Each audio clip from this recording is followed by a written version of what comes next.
Јас се викам Флорим, сопругата се вика Джеврие. Првиот син се вика Осман, вториот Ернес, а третото дете се вика Елфат.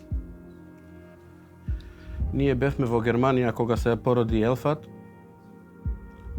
После тоа дојдовме во Македонија и баравме на доместок за третото дете.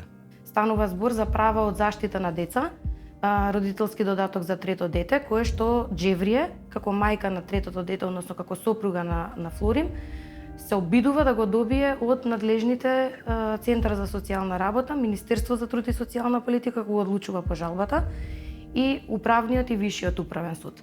Бевме во општина Газибаба, таму потполнавме документи и после 2 недели ни дојде негативно. И откако они не одбија, имавме право на една жалба уште еднаш. Кога поднеле документи за користење на правото на родителски додаток за трето дете, Центарот за социјална работа одлучил да и го одбие барањето од причина што не доставила докази кои што говорат за незиното државјанство.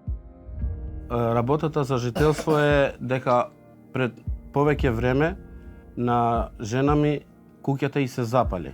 И сите документи што беа, тие сите беа изгорени. Сега замислете, имаме луѓе кои што немаат доволно финансии, не можат да поднесат жалба, го немаат потребното правно познавање, не знаат каде да се обратат и губат право кое што за нив е многу битно. Отидов во Народен правобранител и ми ја раскажав целата работа, целата случка како што треба. И они ме однесоа, ми дадоа бројче, ми дадоа адреса да идам до млади правници, издруженијата. Освен тоа што ние му дадовме насока како треба да изгледаат жалби, тужби и така натака, со кои што би влиел да се оствари нивното право, односно правото на од детска заштита, ние исто така обезбедивме адвокат со чија помош беа составени сите тие жалби и тужби пред Министерство за социјална работа и за труд и социјална работа и пред управен и виш управен суд. Ми ја средија жалбата, ми го дадоа документот и бев го поднесов документот во суд.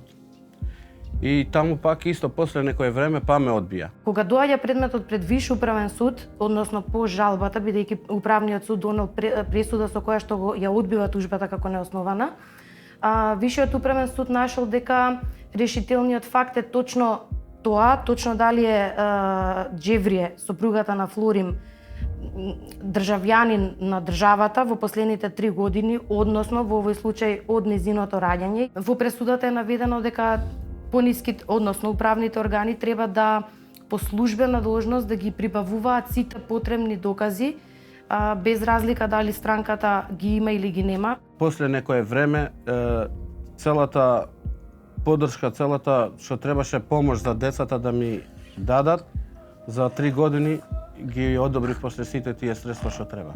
Извојувавме победа за 3 години, Флорим и неговото семејство, Флорим и Джеври и нивните 3 деца, поготово третото дете за кое што правото нели го побарува, да ги добијат сите оние парични средства кои што им биле на располагање согласно законите во државава, и при тоа да се прииначи пресудата, па понатака во пониските, преку пониските органи да се донесе правилно и законито решение за утврдување на правото на родителски додаток. Една од централните области на кои што работи Сдруженијето на млади правници е и проблемот на лицата кои немаат лични документи или кои не се упишани во државјанството на државата. Ова е многу сериозен проблем затоа што нерешувањето на овој проблем го попречува животот на овие наши сограѓани.